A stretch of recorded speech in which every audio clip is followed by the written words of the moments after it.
Salam sejahtera, para hamba-hamba Tuhan, mahasiswa teologi dan aktivis gereja, dan juga jemaat GCC dimanapun Anda berada. Senang sekali bisa berjumpa kembali dengan Anda semua melalui pengajaran-pengajaran Alkitab yang disampaikan melalui link YouTube kami, Bible Teaching Ministry. Saat ini tema yang akan kita kupas itu adalah tema lanjutan pada minggu-minggu yang lalu, yaitu Allah Esa. Nah, dari tema ini sudah dikembangkan lebih dari 20 judul supaya pemahaman Anda tentang entitas Allah menjadi lengkap, jelas, dan tepat. Sebelum kita masuk ke pengajaran kita, terlebih dulu kita akan mendengarkan sebuah lagu yang disampaikan oleh pencipta lagunya sendiri, Bapak Pendeta Jonathan Prawira. Lagu yang akan dibawakan saat ini adalah Kau Satu-Satunya.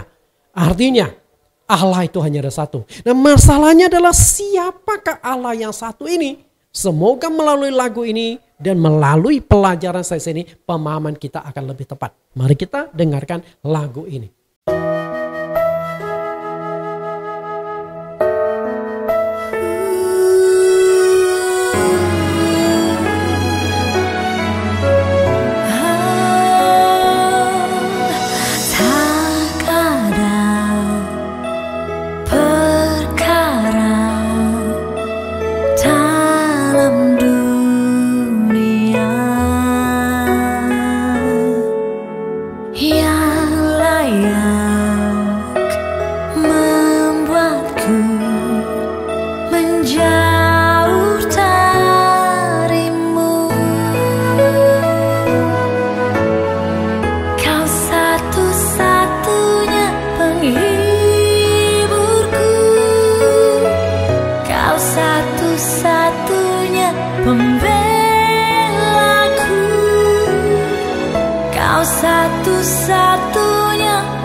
Kita sudah mendengarkan pujian penyembahan, sebuah lagu yang sangat menginspirasi.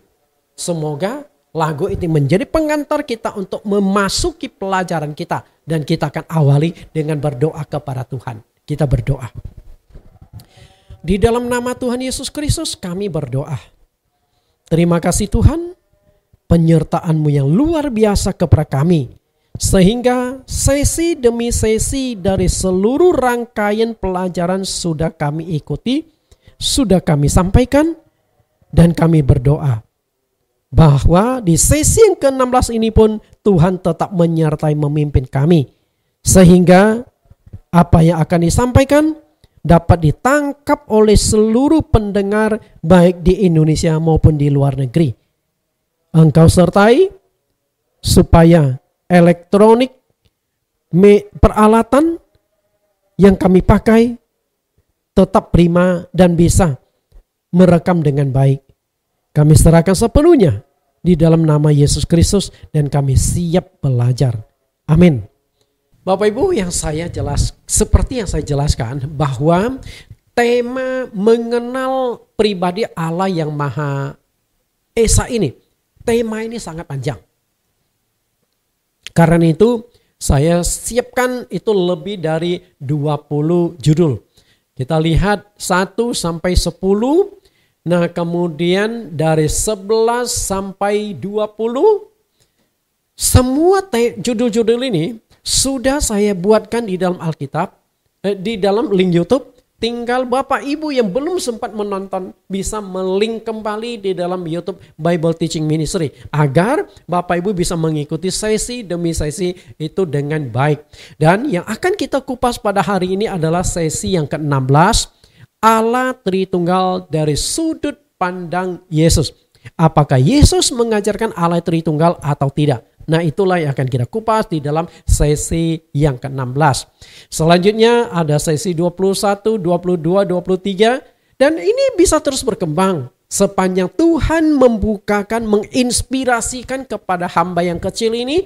Jadi saya akan memberikan pengajaran ini di dalam link YouTube supaya Bapak Ibu dimanapun Anda berada dapat memahaminya dengan baik. Oke, kita akan masuk ke dalam pelajaran kita hari ini di sesi yang ke-16 dengan judul Allah Tritunggal dari sudut pandang Yesus. Ketika kita ingin belajar tentang Allah Tritunggal, banyak tokoh-tokoh yang memberikan pengajaran tersebut. Ada teolog-teolog, bapak-bapak gereja, tokoh-tokoh gereja awal. Mereka juga mencoba menjelaskan tentang entitas Allah dari sudut pandang yang mereka fahami. Tapi kebanyakan yang mereka jelaskan itu adalah tentang Allah itu Tritunggal atau Trinitas. Apalagi jika para teolog-teolog, para bapak-bapak gereja dan tokoh-tokoh gereja awal banyak menulis buku, banyak menulis artikel. Sehingga apa yang ditulis oleh mereka itu kemudian menjadi acuan, menjadi panduan, menjadi semacam patokan. Bahwa mengenal Allah Tritunggal yang disampaikan mereka itu sudah alkitabiah. Sehingga itu menjadi sebuah standar kebenaran. Nah apakah benar atau tidak? Kembali lagi, mungkin masing-masing juga memiliki pemahaman yang berbeda-beda. Banyak tokoh-tokoh yang memperkenalkan tentang Allah Tritunggal. Di antara lain, saya kutipkan beberapa nama. Yang pertama, Ignatius dari Antioquia memberikan dukungan awal bagi paham Trinitas sekitar tahun 110 sesudah Masehi. Setelah itu, Theophilus dari Antioquia adalah bapak gereja pertama yang tercatat menggunakan kata Trinitas. Berarti di Alkitab ini tidak ada kata Trinitas.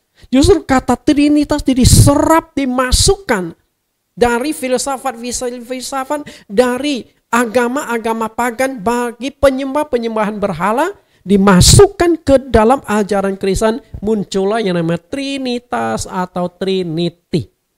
Selanjutnya Tertullianus. Dia menjadi pembela pertama atas paham Trinitas yang terjadi pada awal abad yang ketiga. Tertullianus secara eksplisit mendefinisikan Trinitas itu sebagai Bapa, Putra, dan Roh Kudus.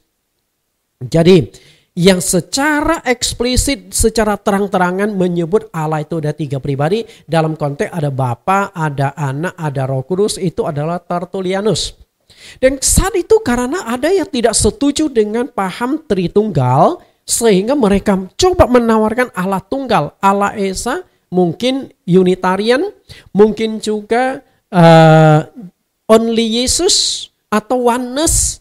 Sehingga Tertullianus melihat ajaran Tritunggal itu mau dibelokkan ke Allah tunggal, dia tidak setuju, sehingga dia banyak menulis buku-buku untuk membela bahwa Allah Tritunggal itulah doktrin yang benar Alkitabiah. Setelah itu ada Arius. Pada permulaan abad yang keempat mengajarkan bahwa Kristus adalah anak yang benar-benar lahir dari Bapa. Dan memang banyak ayat sekali yang menjelaskan Yesus adalah anak Allah dan Allah itu disebut Bapanya. Karena itu menurut Arius bahwa Yesus itu benar-benar lahir dari Bapa. Apakah lahirnya sama seperti seorang wanita melahirkan seorang anak atau bagaimana? Nah, itu yang perlu digali. Intinya adalah Yesus keluar dari Bapa. Berarti Yesus dengan Bapa itu 2 pribadi yang terlepas. Yang kelima adalah Philo. Nah, Philo ini adalah seorang filsuf Yahudi dari Alexandria sekitar abad yang ke-15. Cuman Philo ini punya pemahaman yang agak unik menjelaskan tentang entitas Allah. Menurut saya lebih condong pada filsafat-filsafat yang ingin coba menjelaskan tentang penciptaan alam semesta.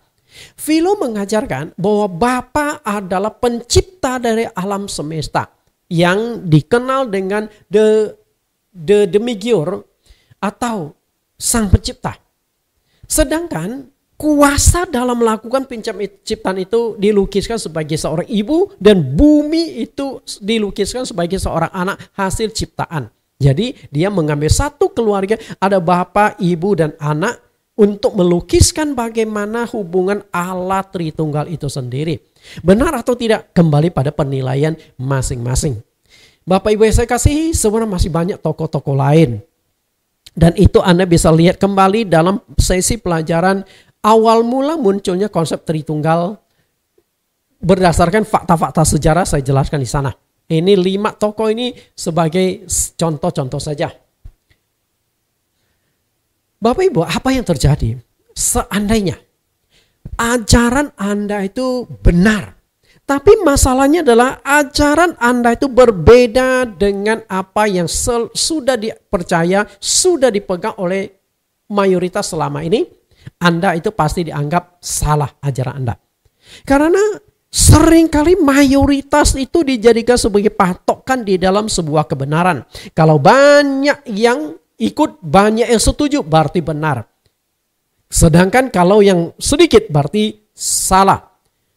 Ajaranmu berbeda dengan, karena itu ajaranmu jika berbeda dengan apa yang dianut oleh mayoritas, maka ajaranmu itu dipastikan sesat. Itu jadi persoalan. Walaupun Anda benar, tapi karena Anda berhadapan dengan mayoritas, berhadapan dengan suara terbanyak, maka Anda tetap dicap sesat. Ketika Tuhan Yesus memberitakan Injil, Tuhan Yesus di dalam Matius pasal yang ke-27 juga dicap sesat oleh para pemimpin-pemimpin agama Yahudi. Kenapa bisa demikian? Karena apa yang diajarkan Yesus banyak yang bertentangan dengan apa yang diajarkan oleh para pemimpin-pemimpin agama Yahudi. Sewaktu Yesus hidup, sudah banyak sekali penyimpangan yang dilakukan para imam-imam, para orang-orang Farisi, pemimpin-pemimpin agama Yahudi. Dan Yesus ingin tarik kembali sesuai dengan konteks Alkitab. Karena itulah apa yang Yesus ajarkan berbeda dengan yang diajarkan mereka. Maka Yesus dicap sesat. Seiring dengan seringkali penghakiman manusia itu jauh lebih kejam daripada penghakiman Allah. Apalagi manusia itu seringkali menggunakan kesempatan menekan orang lain atas nama Allah. Oh, ketika Anda ajaranmu sesat, maka berarti engkau harus dibinasakan, engkau harus ditutup, engkau harus dibendung supaya tidak terus mengabarkan ajaran itu. Sebenarnya sudah banyak juga tokoh-tokoh gereja yang korban. bukan hanya dijauhi, bukannya disiksa, bukan hanya dipenjarakan, tapi banyak juga yang dibunuh, terutama di zaman gereja Katolik. Ketika ajaranmu bertentangan dengan gereja Katolik, maka engkau akan bermasalah besar dalam hal tersebut. Banyak hamba Tuhan lebih percaya teolog daripada Alkitab itu sendiri. Karena itu, ketika ajaran Anda bertentangan dengan mayoritas yang dianut, misalnya Tritunggal. Mayoritas gereja-gereja di dunia dan juga Indonesia menganut Tritunggal. Lalu Anda tawarkan Allah yang benar adalah Allah tunggal, maka Anda akan ditekan. Mereka akan menggunakan tokoh-tokoh teolog-teolog bahwa apa yang Anda ajarkan itu salah, tidak sesuai dengan apa yang diajarkan oleh para teolog. Seakan-akan para teolog itu sudah benar, Anda itu salah. Karena itulah banyak pendeta-pendeta lebih percaya para teolog-teolog daripada percaya Alkitab itu sendiri. Saya juga tidak mengerti kenapa bisa demikian. Tritunggal atau Trinitas. Ini adalah satu istilah yang tidak ada di Alkitab sama sekali. Silakan Anda cari. Dari perjanjian lama sampai perjanjian baru. Adakah kata Tritunggal atau kata Trinitas? Enggak ada. Tapi itu dipakai. Di dalam tulisan, karya tulis, di dalam pengajaran, di dalam khotbah-khotbah Tritunggal, Trinitas. Padahal itu enggak ada di Alkitab. Itu diserap kata istilah Trinitas, Trinity, tiga pribadi itu diserap dari luar, baik dari filsafat maupun agama-agama pagan, agama-agama kepercayaan kepada berhala-berhala, karena banyak agama yang juga menganut Allah Tritunggal. Itu sudah saya jelaskan di sesi-sesi sebelumnya. Untuk saat ini kita coba lepaskan.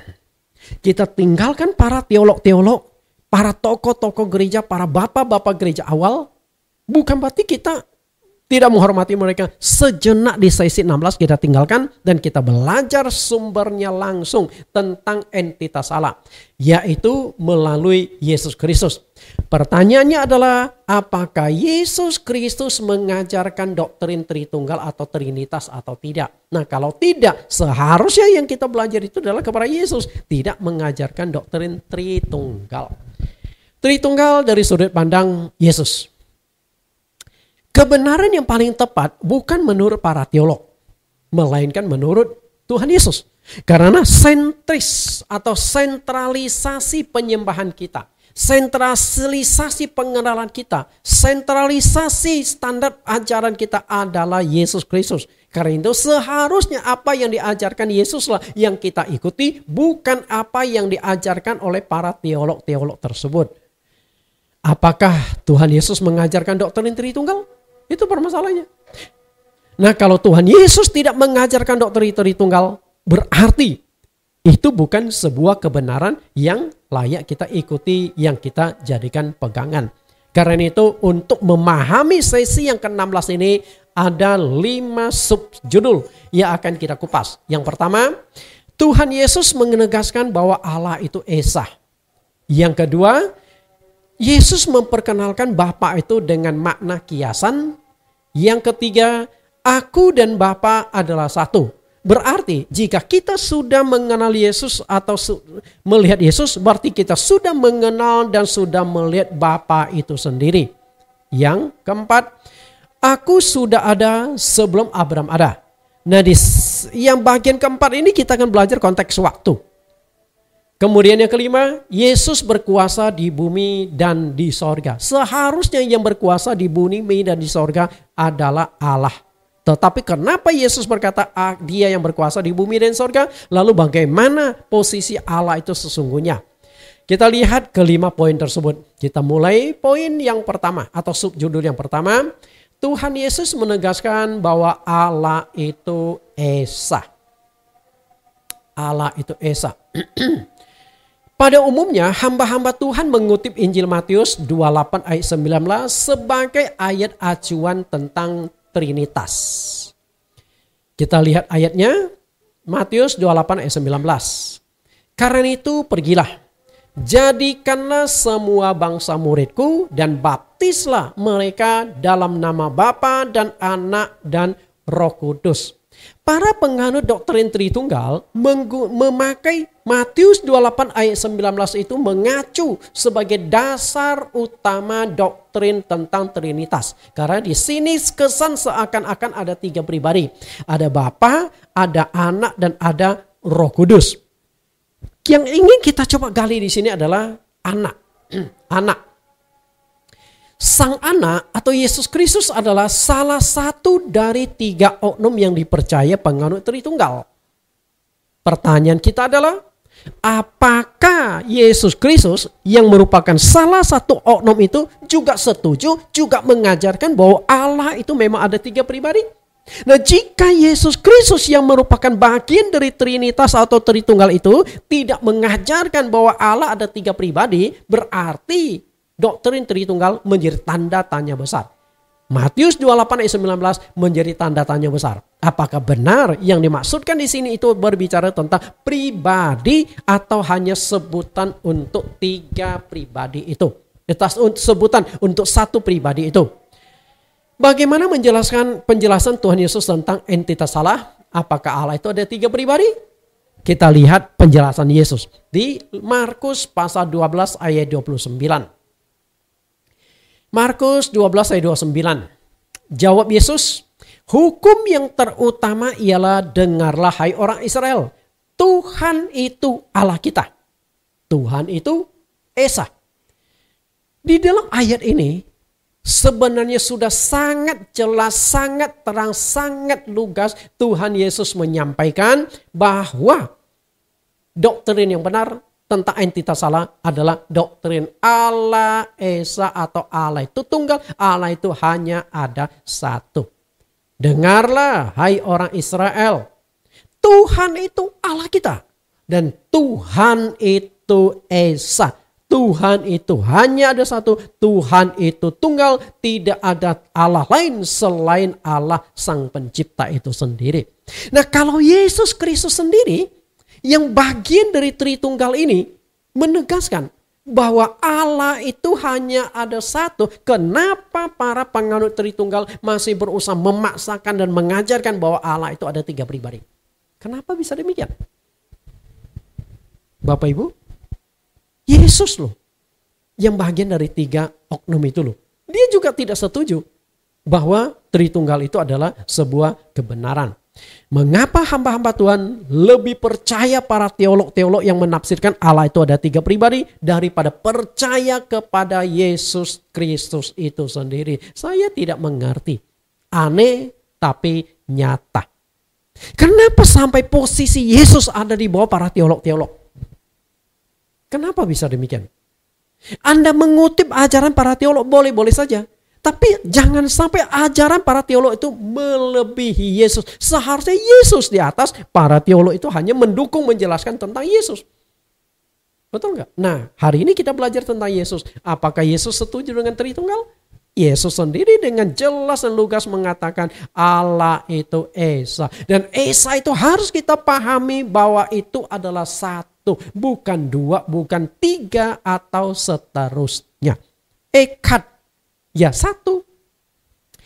Penegasan Yesus bahwa Allah Esa itu sebenarnya adalah penegasan ulang konsep tentang entitas Allah yang ada di dalam Alkitab. Di dalam Perjanjian Lama. Dengan kata lain, Yesus itu mengutip ayat di dalam Perjanjian Lama untuk menegaskan ulang bahwa Allah itu hanya ada 1.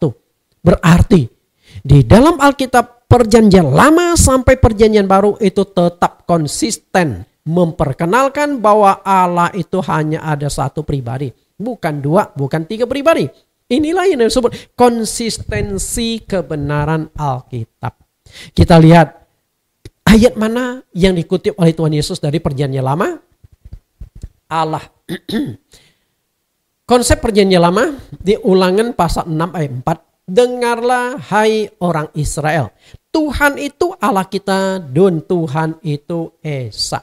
Di Perjanjian Lama bangsa Israel itu menganut bahwa Allah itu hanya ada 1, Allah itu tunggal. Maka sampai hari ini bangsa Israel tidak bisa percaya Yesus karena salah satu penyebab adalah doktrin Tritunggal yang tidak bisa mereka terima. Mereka tahu Allah itu hanya satu. Sedangkan orang Kristen mengajarkan Allah itu ada tiga. Allah Bapa, Allah Anak, Allah Roh Kudus. Bagaimana bangsa Yahudi bisa terima? Karena ketika Anda mengajarkan bahwa ada Allah Bapa, Allah Anak, Allah Roh Kudus, berarti tiga itu, Allah itu jadi tiga pribadi, bukan satu pribadi lagi. Sementara selama ini mereka pahami Allah itu hanya satu pribadi. Mana yang lebih pintar, mana yang lebih mengerti? Apakah bangsa pilihan atau kita yang merupakan cangkang atau disambungkan kepada bangsa pilihan? Ibaratnya itu pokok anggur itu bangsa Israel. Nah kita ini adalah carang-carangnya disambungkan ke pokok anggur yang pokok anggur itu. Bapak Ibu ya saya kasih. Nah inilah yang akhirnya dikutip oleh Tuhan Yesus untuk menegaskan ulang bahwa Allah itu Esa.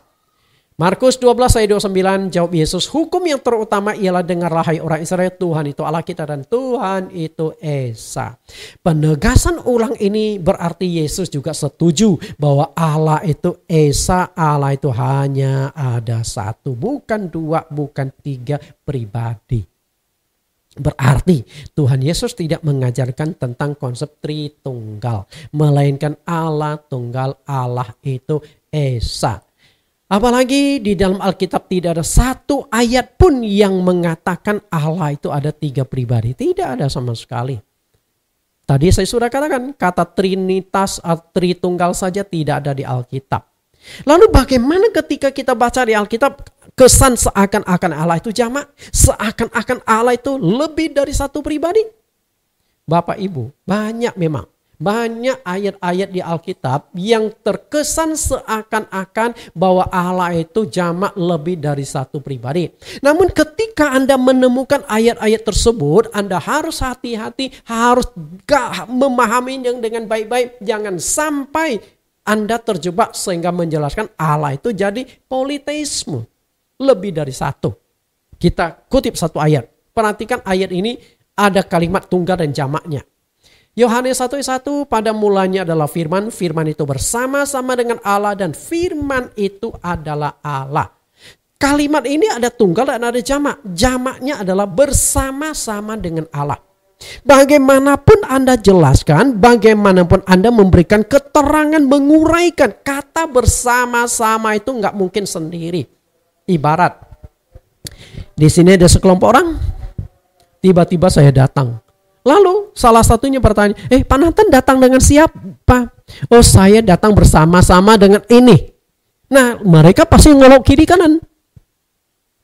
Kalau tidak melihat orang lain bersama dengan saya kan mereka, loh dia satunya kemana? Atau yang lainnya di mana Pak Nathan? Ya saya bersama-sama. Kan aneh.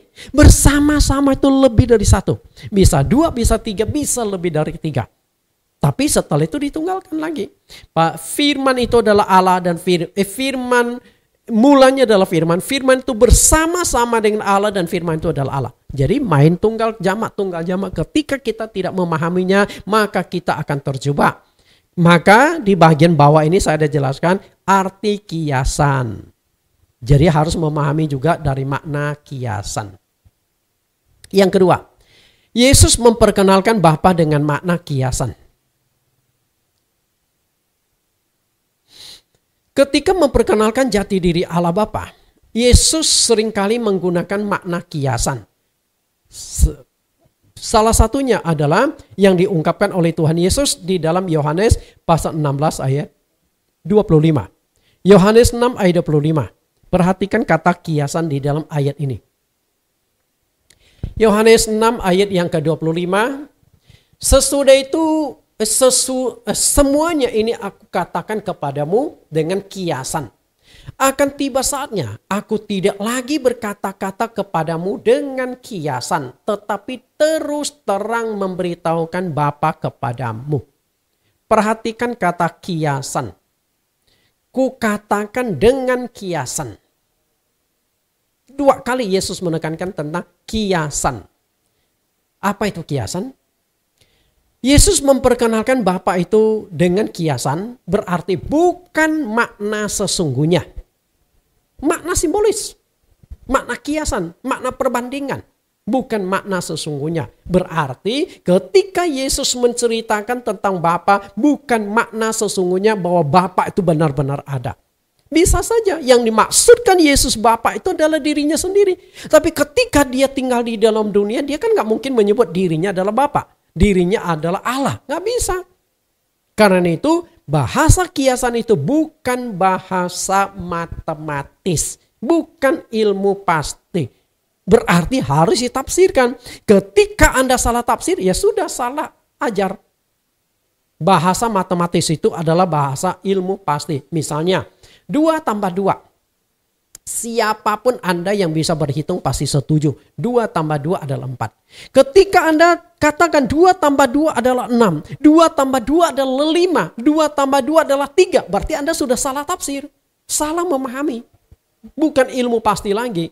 Kemudian 2 kali 4 sama dengan 8. 8 bagi 4 sama dengan 2. Tambah kurang bagi sama. Bapak Ibu, inilah yang disebut ilmu pasti. Semuanya pasti setuju dengan yang masalah ilmu pasti yang satu. Tapi Allah itu bukan ilmu pasti. Allah itu adalah roh. Yang namanya roh ini tidak terbatas. Dia bisa 1, bisa 3, bisa 10, bisa 1000, bisa 1.000.000. Tidak terbatas. Bagaimana Anda bisa mengatakan bahwa Allah itu ada 3 pribadi? Itulah kekacauan. Ketika Anda berkata Tritunggal, Anda juga sudah terjebak menggunakan ilmu pasti untuk menjelaskan tentang Allah. Sudah gak bisa nyambung. Kata tri itu kan 3. Itu sudah bilangan, itu sudah angka, itu sudah ilmu pasti. Sedangkan Allah itu gak bisa dijelaskan dengan ilmu pasti. Dia tidak terbatas. Otak kita terlalu kecil untuk memahami Allah yang tidak terbatas itu. Makanya di kalimat selanjutnya Yesus berkata, terus terang memberitahukan Bapa kepadamu. Berarti selama 3 tahun Yesus hidup di dalam dunia, Yesus bolak-balik mengajar, Yesus belum terus terang memberitahukan Bapa itu sesungguhnya itu siapa. Belum. Mungkin Yesus lihat belum waktunya. Akibatnya adalah manusia itu hanya bisa meraba-raba, hanya bisa mengira-ngira, hanya bisa menafsir-tafsir. Bapa itu siapa? Akibatnya itu adalah tafsiran yang muncul bahwa Bapa dengan Yesus dan Roh Kudus adalah 3 pribadi yang tidak sama, 3 pribadi yang berbeda, bahkan kadang-kadang terjadi kekacauan, 3 pribadi yang terpisah. Dia tidak masalahnya Bapak. Padahal Yesus katakan tidak demikian. Dia dengan Bapa itu bukan 2 pribadi yang berbeda dan terpisah. Di Yohanes 10:30, aku dan Bapa adalah satu. Aku dan Bapa adalah satu. Berarti Yesus dengan Bapa adalah orang yang sama, pribadi yang sama.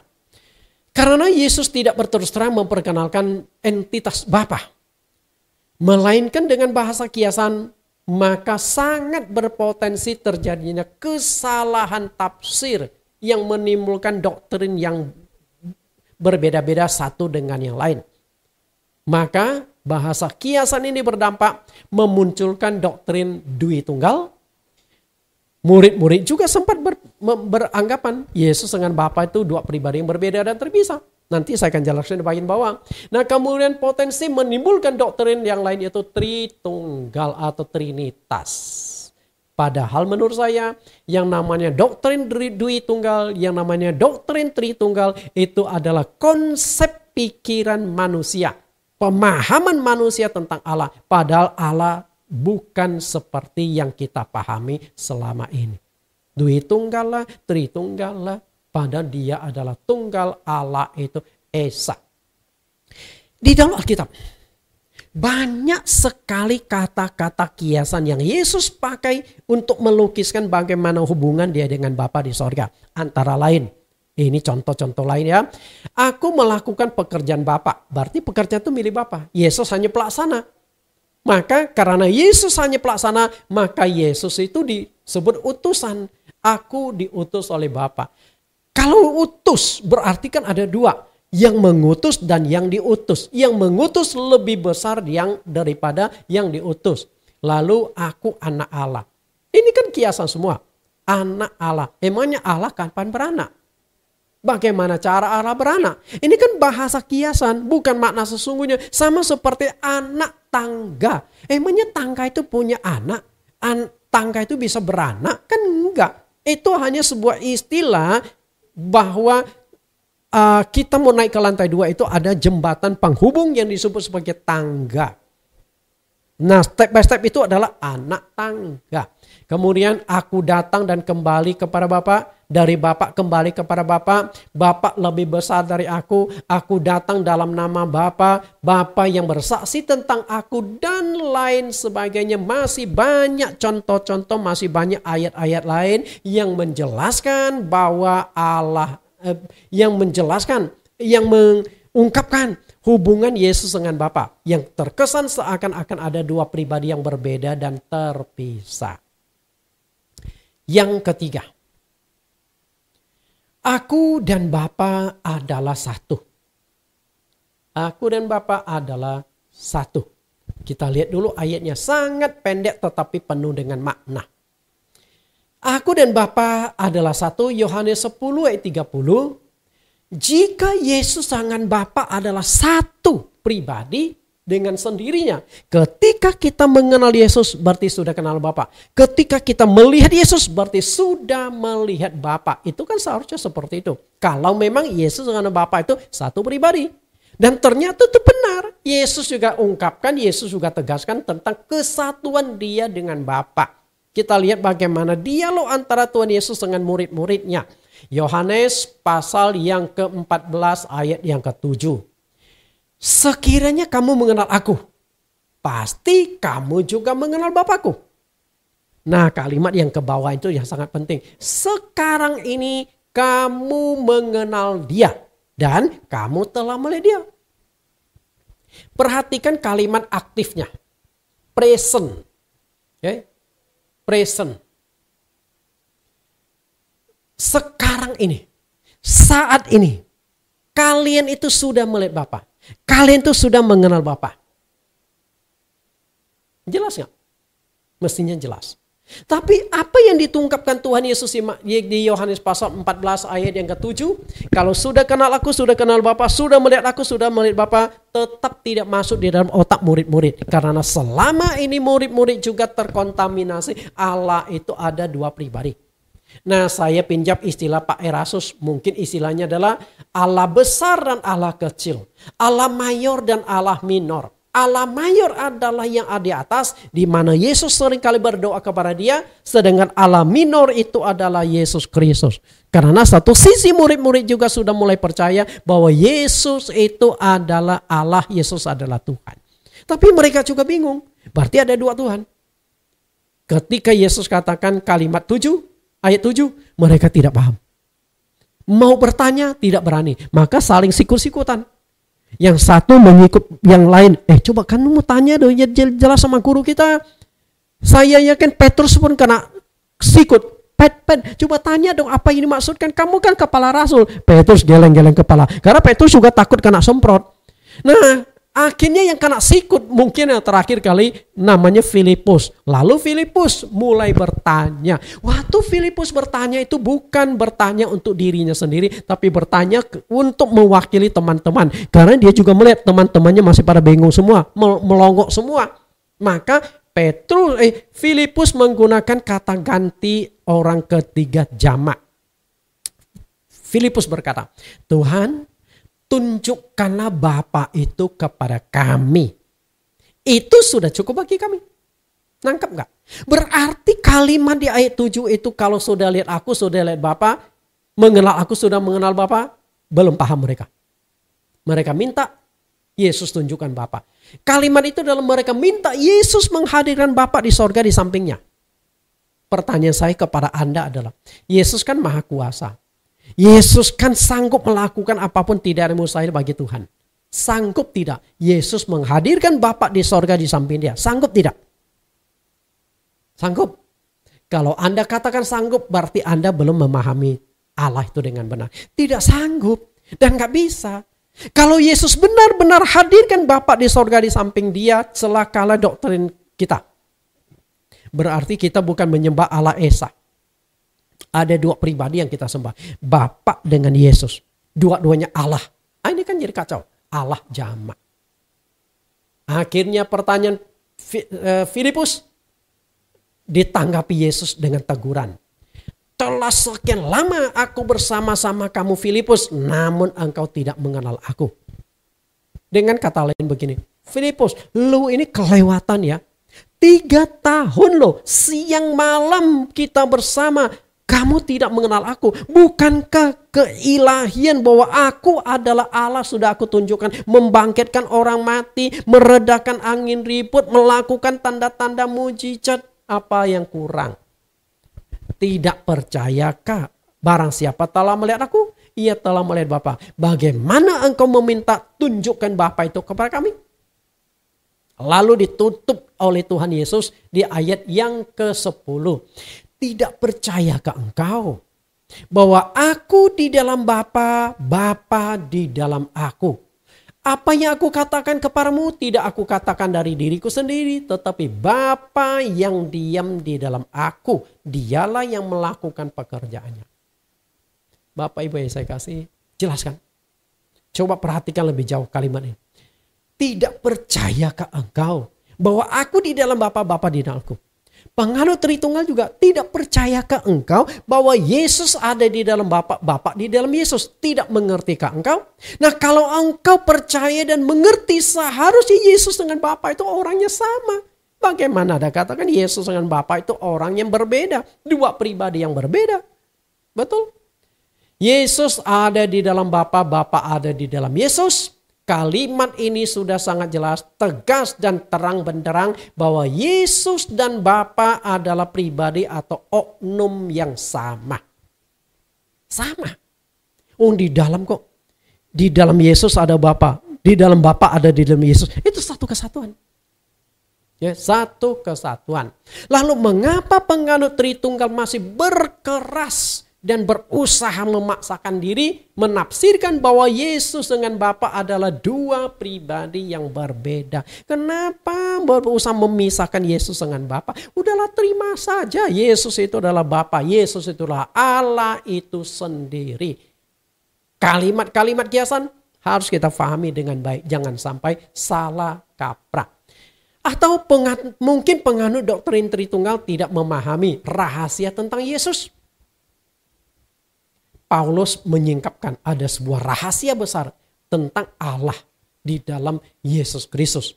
Rahasia itu disingkapkan oleh Paulus 1 Timotius pasal 3:16. Kita lihat rahasianya apa?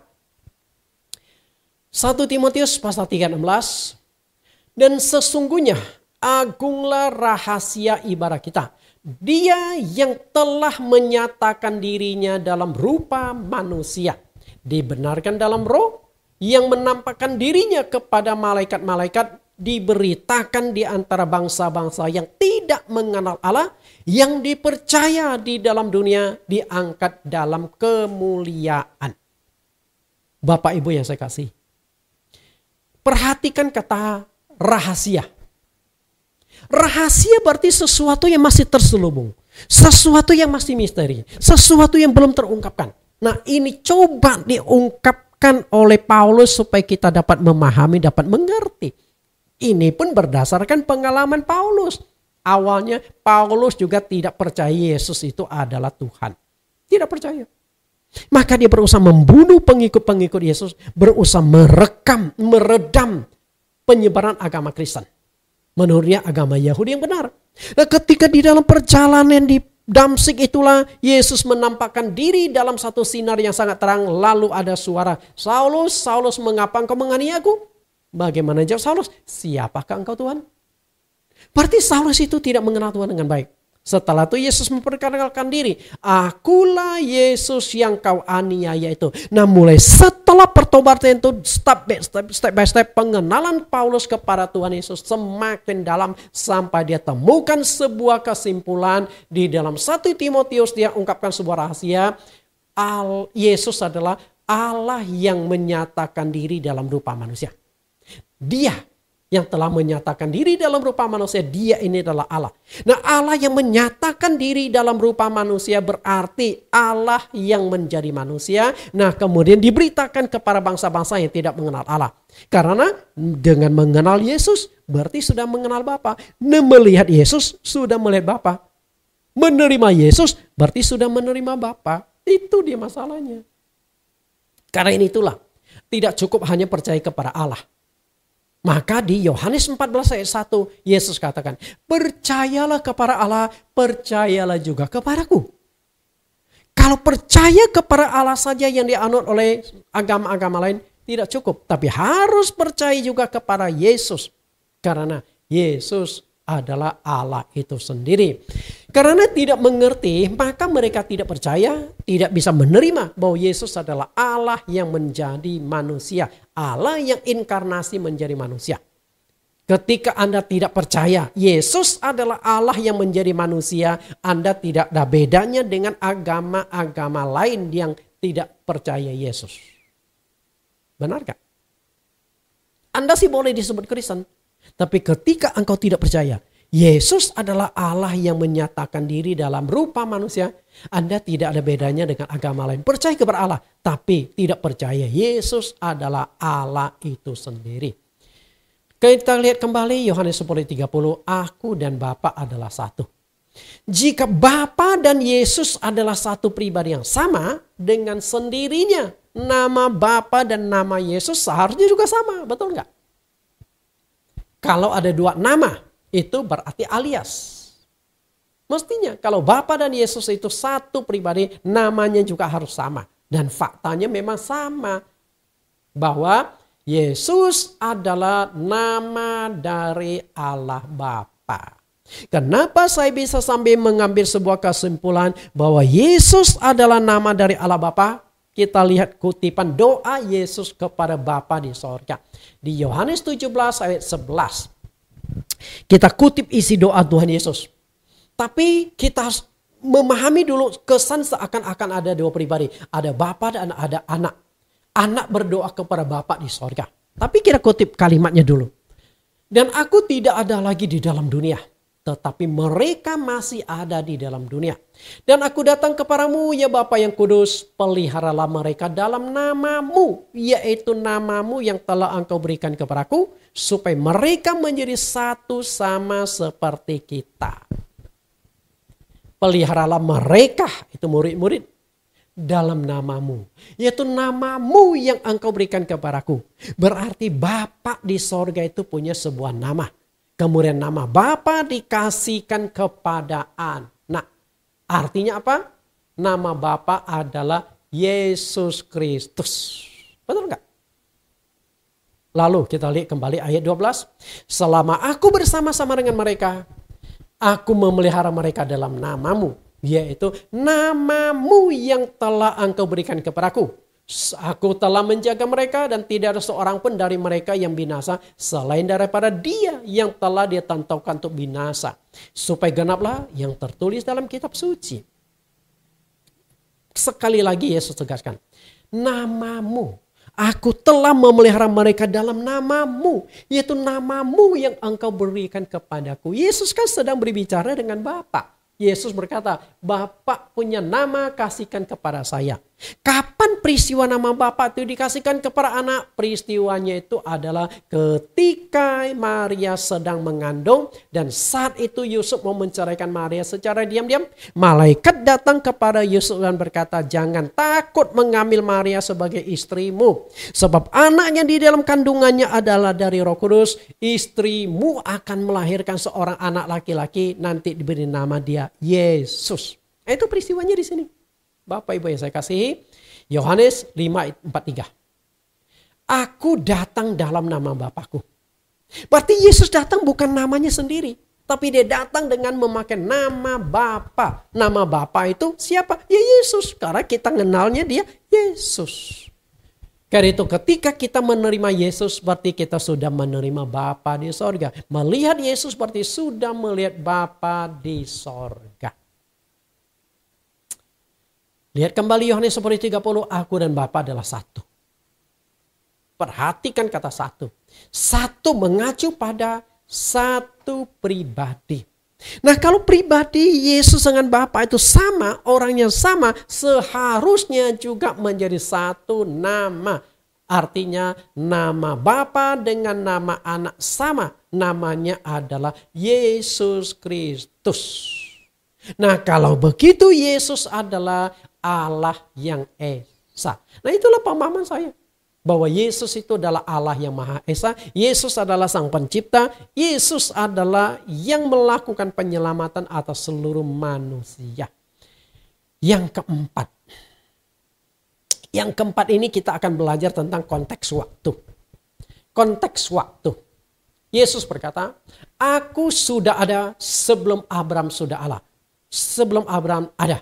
Masuk logika enggak? Enggak bisa masuk logika. Kecuali kalau Anda memahami konteks waktu masa lampau, baru bisa kita terima.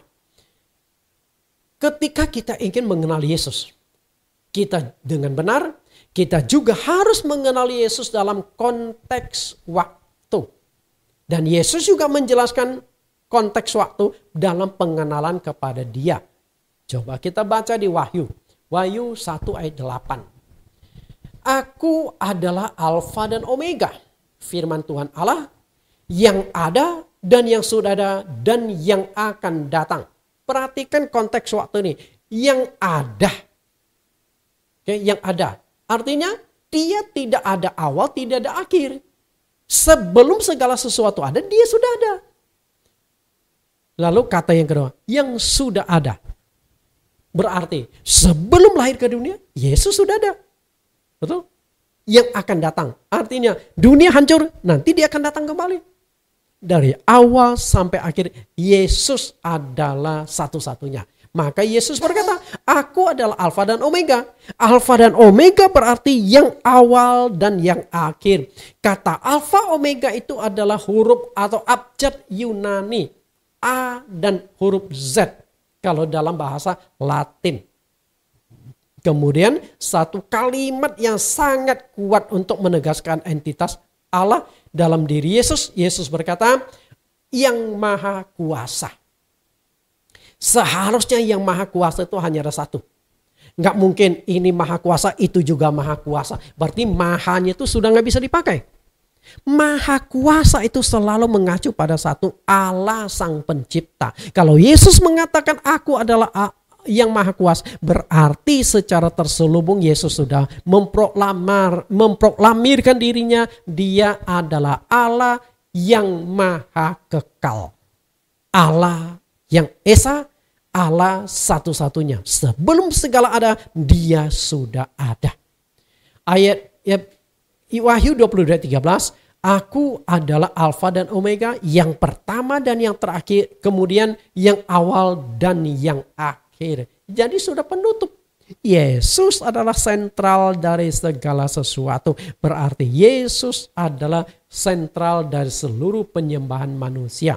Maka ketika kita mau mengenal Yesus dengan baik, mengenal Allah dengan baik, kita harus mengenal dari konteks waktu.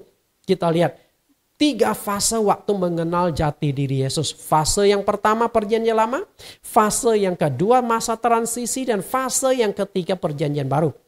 Perjanjian lama, fase pertama kita mengenal Yesus dalam entitas roh. Masa transisi mengenal Yesus dalam wujud daging, dan masa perjanjian baru kembali dalam entitas roh. Mengenal Yesus dalam entitas roh adalah sebelum Yesus lahir ke dunia. Jadi ketika Yesus berkata, aku sudah ada sebelum Abraham ada. Nah, ini berbicara entitas roh di dalam perjanjian lama, baru bisa nyambung.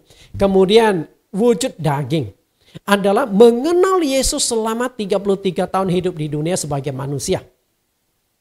Kita harus mengenal dia. Dengan kata lain, dia Allah sepenuhnya, juga manusia sepenuhnya. Nah, setelah tugas penyelamatannya di dunia selesai, dia naik ke sorga, kirim Roh Kudus turun ke dunia, kembali dalam entitas roh. Oke, entitas roh. Pertanyaannya adalah, Roh Kudus adalah salah satu oknum dari Tritunggal yang dipercaya oleh mereka. Nah, apakah Roh Kudus adalah oknum yang ketiga? Atau Roh Kudus sama dengan rohnya Yesus? Sama dengan rohnya Allah? Kalau sama berarti bukan Allah Tritunggal. Allah itu tunggal. Betul? Yohanes 8 ayat 53. Kita lihat dialog Tuhan Yesus dengan orang-orang Yahudi dalam konteks waktu itu. Adakah engkau lebih besar dari bapa kita Abraham yang telah mati? Nabi-nabi pun telah mati, dengan siapakah engkau samakan dirimu? Ini kan konteks waktu. Orang Yahudi berkata, nenek moyang kita Abraham sudah mati lama. Para nabi juga sudah lama. Lalu engkau samakan dirimu dengan siapa? Bahkan lebih jauh lagi mereka berkata, engkau umur kamu saja belum sampai 50 tahun. Masa engkau mengatakan sudah melihat Abraham? Yang benar saja. Maka Yesus itu dicap aneh. Yesus dicap gila, menghayal. Karena konteks waktunya mereka tidak fahami. Orang Yahudi berbicara konteks waktu sekarang. Yesus bicara konteks waktu yang dulu. Sebelum dia lahir ke dunia. Akhirnya Yesus katakan dengan jelas di ayat yang ke-58.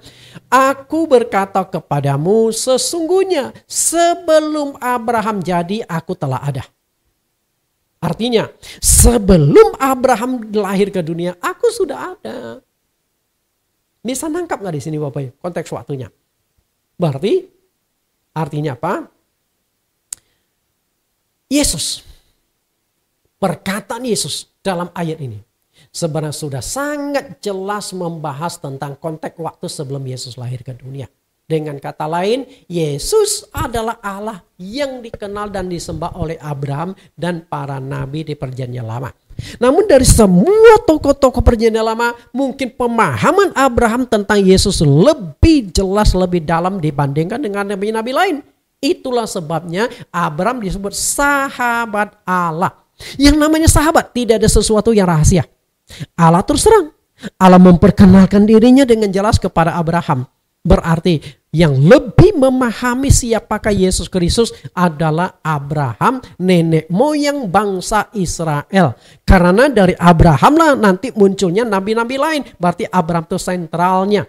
Maka Abraham disebut bapak orang beriman, sahabat Allah. Karena Abraham memahami Yesus dengan baik, maka Abraham pun memperkenalkan Yesus Kristus secara terselubung atau secara implisit. Kita lihat bagaimana Abraham memperkenalkan Yesus. Lukas 16 ayat 30. Ini berbicara tentang perumpamaan Yesus.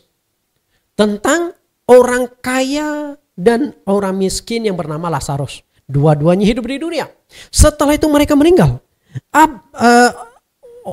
Lazarus yang miskin ini setelah meninggal rohnya diangkat oleh Allah ditempatkan di pangkuan Abraham. Di Firdaus. Sementara orang kaya ini setelah mati masuk ke alam maut. Tetapi mereka terlibat di dalam sebuah dialog untuk menceritakan masa lalu mereka ketika di bumi. Dan orang kaya yang sedang mengalami siksaan dibakar dengan api kesakitan meminta Abraham supaya menyuruh Lazarus mencelupkan jarinya ke dalam air lalu meneteskan ke lidahnya. Dia sangat kesakitan. Bayangkan satu tetes air pun sangat berharga pada saat itu. Tapi Abraham berkata, tidak bisa karena jarak terbentang oleh jurang yang tidak bisa menyeberang. Lalu dalam keputusasaan, dia meminta kepada Abraham. Permintaannya adalah supaya Abraham mengirim Lazarus kembali ke dunia, memberitakan anugerah, mengingatkan 5 saudaranya. Dia tahu 5 saudaranya hidupnya tidak jauh berbeda dengan dirinya. Dan dia tahu nanti 5 saudaranya setelah mati pun akan mengalami kondisi seperti ini. Disiksa. Tapi kata Abraham pada mereka, ada kesaksian Musa dan para nabi. Tapi orang kaya ini tetap ngotot. Tolonglah kirimkan Lazarus. Bangkitkan dia. Supaya saudara-saudara saya percaya. Kira-kira bermanfaat enggak? Abraham terima enggak? Enggak. Lalu Abraham berkata apa? Ayat 31, jika mereka tidak mendengarkan kesaksian Musa dan para nabi, mereka juga tidak akan mau diyakinkan sekalipun oleh seorang yang bangkit dari antara orang mati. Artinya, nggak ada gunanya. Coba kita analisa deh. Kira-kira kalau Lazarus dibangkitkan, datang ke rumah 5 saudaranya, ingatkan, saudara, kamu tuh sedang tersiksa loh, harus percaya kepada Allah, percaya kitab para nabi dan kitab Taurat Musa loh, kalau nggak disiksa loh kalian mati. Kira-kira 5 saudaranya mau percaya nggak? Tidak akan percaya. Dan sudah ada bukti kok, orang mati pun mereka tetap tidak percaya. Walaupun Lazarus berkata, kalian tahu nggak, aku tuh sudah mati, dibangkitkan lagi untuk ingatkan kalian. Emang mereka mau percaya? Emang mereka peduli? Tidak akan. Faktanya sudah ada. Yesus Kristus yang sudah mati 3 hari dan buktikan sejarah, cara kematiannya juga dahsyat.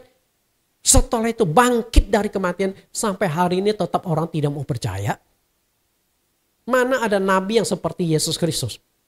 Sudah mati, bangkit dan naik ke sorga. Tetap orang gak mau percaya. Emang mereka tidak pernah mendengar kesaksian tentang Yesus?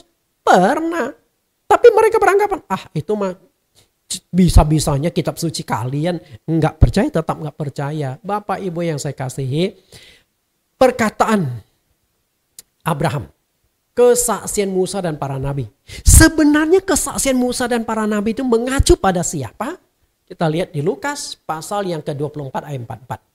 Yesus berkata, inilah perkataanku yang telah kukatakan kepadamu ketika aku masih bersama-sama dengan kamu. Yaitu bahwa harus digenapi semua yang tertulis tentang aku dalam kitab Taurat Musa, kitab nabi-nabi dan kitab Mazmur. Artinya apa? Nabi Musa dan para nabi memperkenalkan siapakah Yesus itu sesungguhnya. Maka mereka menulis. Berarti Abraham memperkenalkan tentang siapa Yesus itu sesungguhnya. Kita lihat sejarah Yesus sebelum lahir ke dunia. Salah satu nabi menjelaskan. Yesaya 9:5. Sebab seorang anak telah lahir untuk kita, seorang putra telah diberikan untuk kita. Lambang pemerintahan ada di atas bahunya dan namanya disebut orang penasir ajaib, Allah yang perkasa, Bapa yang kekal, Raja damai. Artinya apa? Sebelum Yesus lahir ke dunia, dia sudah memiliki sifat atau entitas atau status keilahian. Penasir ajaib. Allah yang perkasa. Allah yang perkasa itu artinya Allah yang maha kuasa. Kemudian Bapa yang kekal. Jadi Bapa yang kita kenal pada masa sekarang itu sebenarnya adalah Yesus Kristus. Yang juga dipanggil oleh bangsa Yahudi. Karena bangsa Yahudi memanggil Allah juga Bapa mereka. Kemudian Raja damai. Raja di atas segala raja, Tuhan di atas segala Tuhan. Jadi Yesus itu sudah memiliki sifat Allah, sebutan Allah sebelum lahir ke dunia. Berarti Yesus adalah Allah yang menjadi manusia. Yohanes 1:1, pada mulanya adalah firman, firman itu bersama-sama dengan Allah dan firman itu adalah Allah. Perhatikan kata firman itu adalah Allah, langsung sambung ke ayat 14, firman itu telah menjadi manusia. Namun ketika Allah menjadi manusia, dalam diri Yesus Kristus, dia tidak bisa mempertahankan status Allah lagi. Jadi harus dilepas status Allah. Jadi status yang dipakai itu apa? Anak Allah atau anak tunggal Bapa. Itu hanya istilah kiasan. Karena nggak mungkin ketika Yesus Allah menjadi manusia dia tetap menggunakan kata Allah untuk dirinya. Ketika Yesus lagi makan, Allah lagi makan. Ketika Yesus lagi tidur, orang berkata Allah lagi tidur.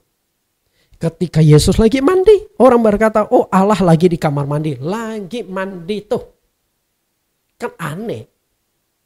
Maka Yesus lepaskan status Allahnya. Dia mengambil status anak Allah. Jadi anak itu hanya sebuah istilah. Bapa, anak, Roh Kudus itu hanya istilah. Pribadinya adalah Yesus Kristus. Berarti Yesus adalah Allah yang menjadi manusia.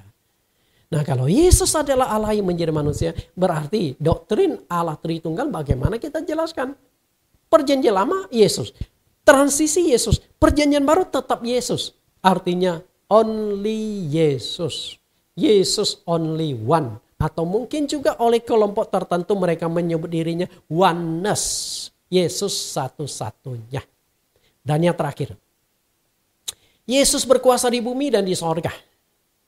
Ini juga penting. Yang namanya penguasa di bumi dan di sorga seharusnya ada satu, yaitu Allah. Oke, nggak mungkin ada dua penguasa di dunia, di sorga ada dua penguasa, nggak bisa. Hanya ada satu penguasa, dan itu disampaikan oleh Rasul Paulus di dalam 1 Timotius 6 ayat 15. Yaitu saat yang akan ditentukan oleh penguasa satu-satunya.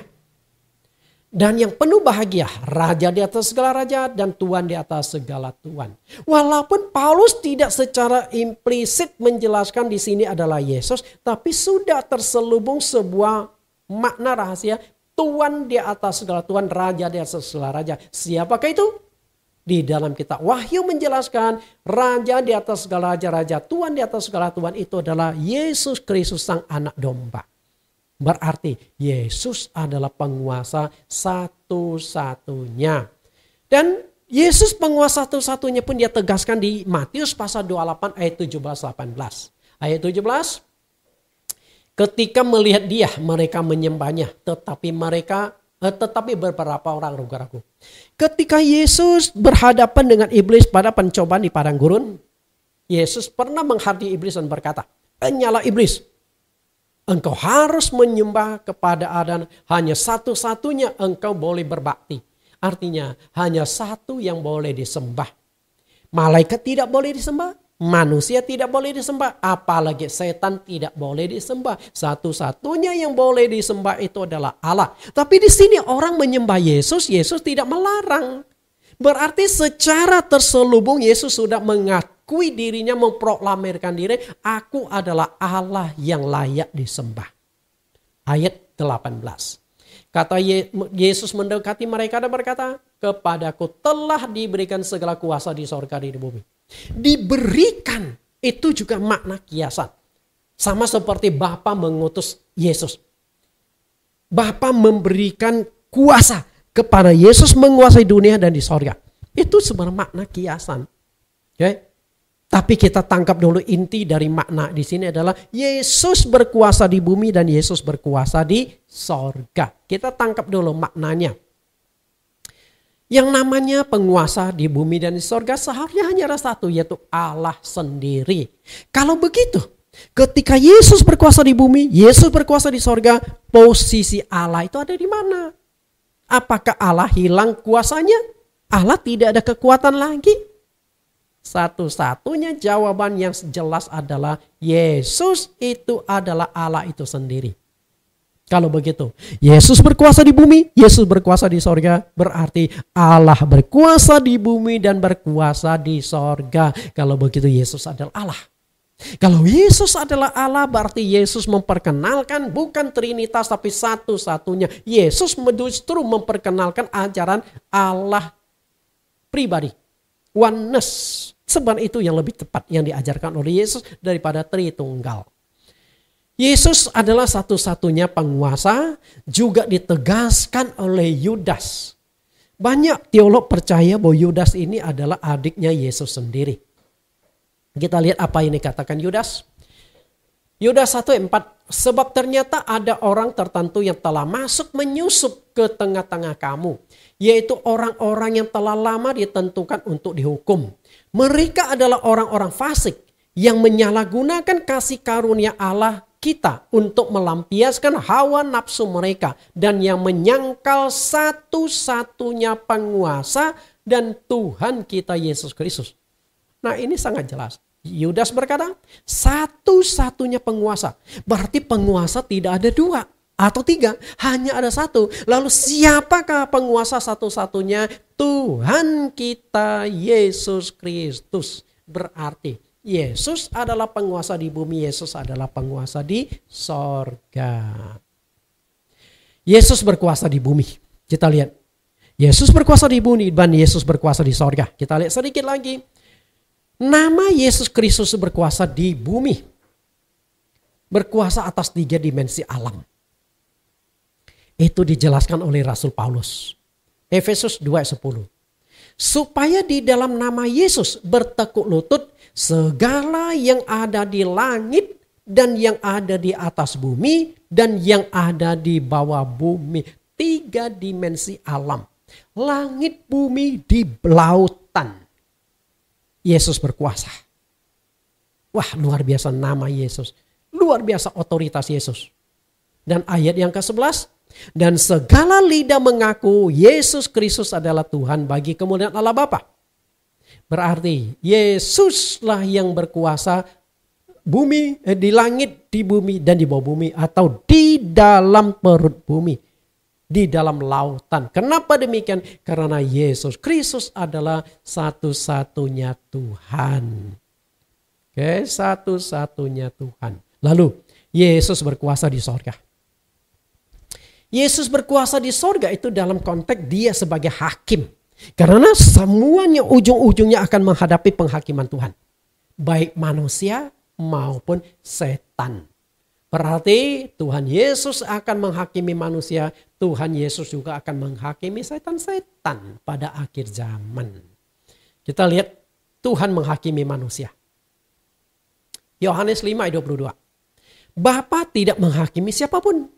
Melainkan telah menyerahkan penghakiman seluruhnya kepada anak. Perhatikan, seluruh penghakiman itu dipegang oleh anak. Berarti waktu penghakiman, Yesus akan tampil sebagai sang hakim. Bukan Allah. Karena sudah diserahkan. Dan kata serahkan pun istilah kiasan. Bukan berarti ada serah terima tugas. Kenapa? Karena Yesus itu adalah Allah sendiri. Itu hanya bahasa-bahasa kiasan yang Yesus pakai. Yesus satu-satunya hakim. Nah, kalau Yesus satu-satunya hakim berarti semua orang tanpa kecuali harus menghadap tata pengadilan Kristus. Itu diungkapkan oleh Rasul Paulus di dalam 2 Korintus 5 ayat 10. Sebab kita semua harus menghadap tata pengadilan Kristus. Tata pengadilan Kristus berarti pengadilan itu milik Kristus. Kristus yang berotoritas. Kristus yang berpunya kuasa untuk memutuskan dalam pengadilan tersebut.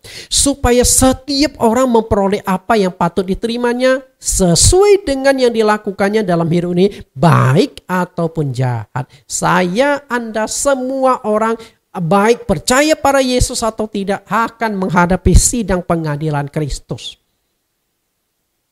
Bukan nabi siapapun yang menghakimi, Yesus Kristus. Lalu terakhir,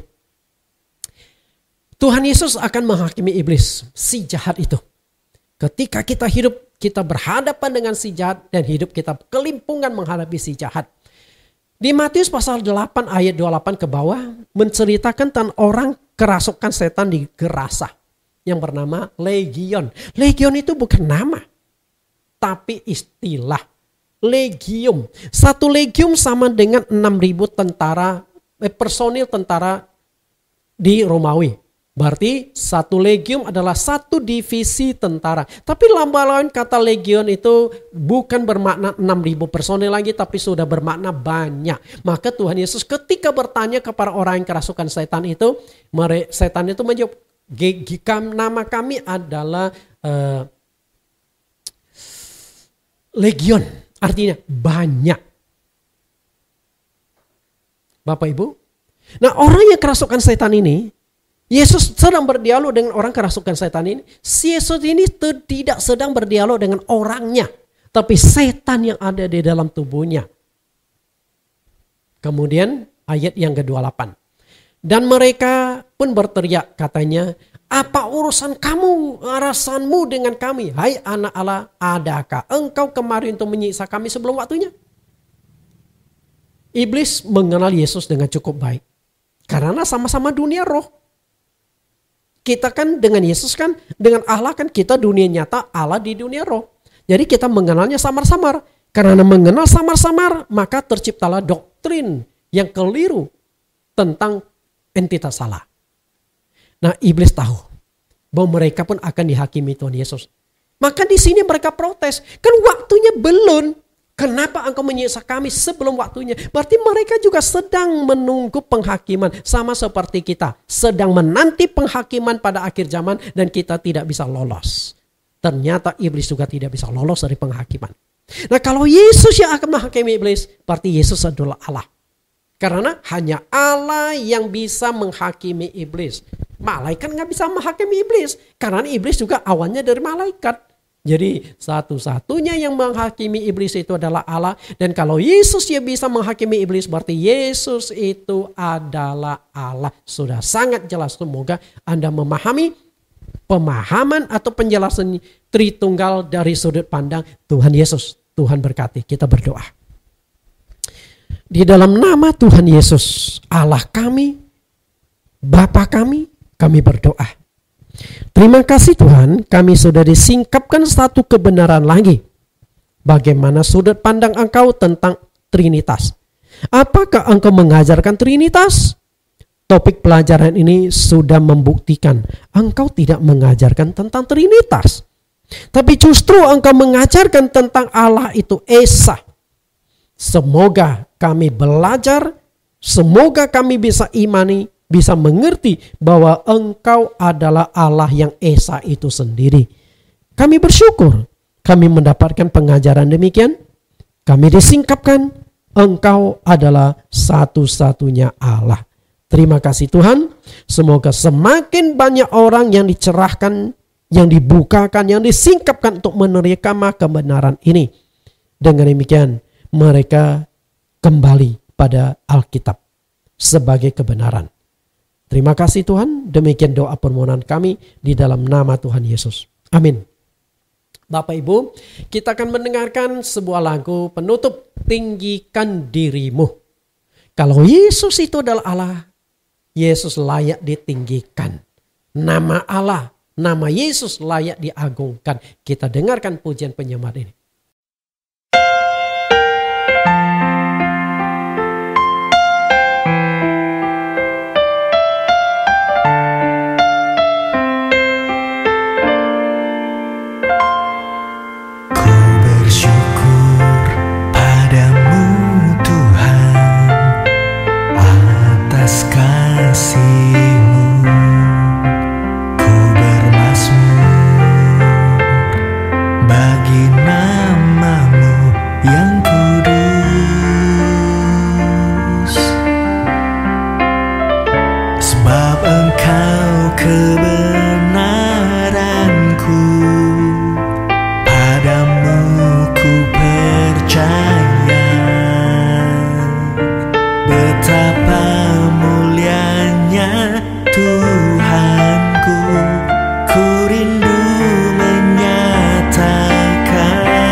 Mengatasi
Bapak Ibu, bagi Anda yang mengikuti STT online, STT ITAI, Institut Teologi ala Esa, setiap sesi pelajaran ada 10 pertanyaan yang wajib Anda jawab. Anda kembalikan dengan email ke pengelola sekolah teologi. Topik pertanyaan yang ke-16 dengan judul Allah Tritunggal dari sudut pandang Yesus. Pertanyaan pertama, banyak teolog dan bapak gereja yang memperkenalkan doktrin Tritunggal. Tuliskan 5 orang dan jelaskan apa saja yang mereka ajarkan. Yang kedua, apa dampaknya jika ajaran yang engkau sampaikan itu berbeda dengan yang diyakini mayoritas, sekalipun ajaran itu benar? Yang ketiga, tuliskan 5 poin Tritunggal dari sudut pandang Yesus dari pelajaran sesi ke-16 ini. Pertanyaan yang keempat, tuliskan teks ayatnya. Tuhan Yesus menegaskan Allah itu Esa. Penegasan Yesus itu dikutip dari kitab apa? Tuliskan teks ayatnya lengkap. 5. Tuliskan teks ayatnya lengkap bahwa Yesus memperkenalkan Bapa itu dalam makna kiasan. Pertanyaan ke-6. Banyak bahasa kiasan yang dipakai Yesus memperkenalkan Bapa. Tuliskan 7 contoh di antaranya. 7. Jelaskan menurut pengertian saudara perkataan Yesus, aku dan Bapa adalah satu.